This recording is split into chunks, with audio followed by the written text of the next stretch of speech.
بلوچستان کی محرومی کا ازالہ ملک کی اہم ضرورت۔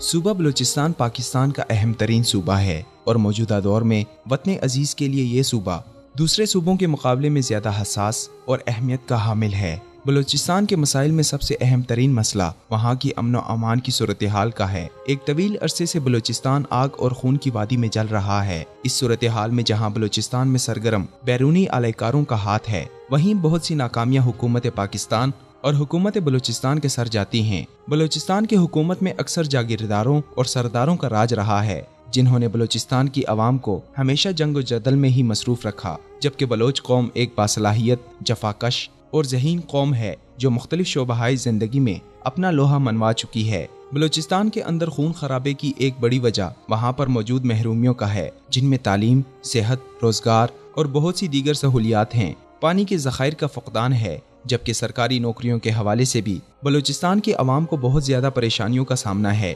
ایک جانب جب حکومت پاکستان یہ دعویٰ کرتی ہے کہ بلوچستان میں آئے روز پہلے سے بہتر اقدامات کیے جاتے ہیں، وہیں حقائق کچھ اور نظر آتے ہیں۔ بلوچستان کے لوگوں نے ہمیشہ پاکستان سے ٹوٹ کر محبت کی ہے۔ طرح طرح کی شورشوں اور بیرونی سازشوں کے باوجود پرعزم بلوچستانی عوام نے اپنے ملک کے لیے ہر طرح کی قربانی دی۔ بلوچستان کی عوام کو اکثر ایف سی اہلکاروں اور ریاست سے ایک شکوہ رہا ہے کہ ان کے لوگوں کو کالعدم قوم پرست جماعتوں یا علیحدگی پسندوں کا حامی سمجھ کر یا تو غائب کر دیا جاتا ہے یا انہیں قتل کیا جاتا ہے۔ انہی مسائل میں سے لاپتہ افراد کا معاملہ نہایت حساس اور سنگین ہے۔ اگرچہ حکومت پاکستان اور پاکستان کی سلامتی کے ادارے ہمیشہ ناراض بلوچوں کو گلے سے لگانے کے لیے بے تاب رہے، مگر کچھ غلط پالیسیوں کی وجہ سے بلوچستان کے لوگوں کو ریاست سے متنفر کیا گیا، جس میں ایک بڑا قابل ذکر واقعہ نواب اکبر بگٹی کا قتل تھا، جس کے بعد بگٹی خاندان کے اندر بھی دو دھڑے بن کر رہ گئے۔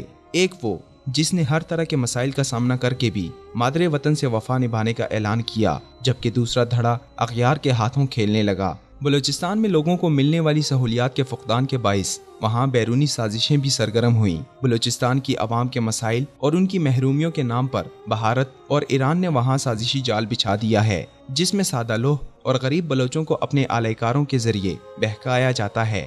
کچھ قوم پرست کالعدم تنظیمیں بلوچ عوام کو ڈرا دھمکا کر انہیں اپنے ساتھ کام کرنے پر مجبور کرتے ہیں، جبکہ کچھ غربت اور بے روزگاری کے مارے ان کے ہتھے چڑھ جاتے ہیں۔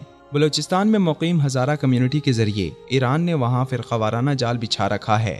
ہزارہ کمیونٹی پر آئے روز حملوں میں ایران کا کردار شامل ہونا بعید از قیاس نہیں، کیونکہ اس کے ذریعے ایران ان شیعہ افراد کو اپنی جانب راغب کرنا چاہتا ہے، جبکہ دوسری جانب علیحدگی پسندوں کو بھارتی سپورٹ کے ذریعے انہیں آزادی کے پرفریب نعرے کے پیچھے لگا کر پاکستان کو توڑنے کی ناکام مگر سرتوڑ کوششیں جاری ہیں۔ بلوچستان کی عوام کے مسائل کو لے کر ان کی دکھتی رگ پر ہاتھ رکھنے والے ہندوستان اور ایران نے پاکستان میں دخل اندازی اور پاکستان میں تخریب کاری کے لیے بلوچستان کا میدان چنا ہے اور اپنے غلیظ پروپیگنڈے کی وجہ سے لوگوں میں انتشار پھیلایا جا رہا ہے۔ اس تمام تر صورتحال میں بلوچستان کی حکومت اور وفاقی حکومت کی ذمہ داری بنتی ہے کہ وہ زبانی جمع خرچ اور خالی اعلانات کی بجائے بلوچستان کی محرومیوں کا فوری ازالہ کریں اور وہاں پر موجود ملک دشمن بیرونی لابی کو ناکام بنائیں۔ بصورت دیگر سازشی عناصر بلوچستان کو بھی خدا نخواستہ دوسرا بنگلہ دیش بنانے کا خواب دیکھ رہے ہیں۔ ہمیں جہاں بیرونی سازشوں کو بے نقاب کرنا ہے، وہیں بلوچستان کی عوام کے مسائل کو بھی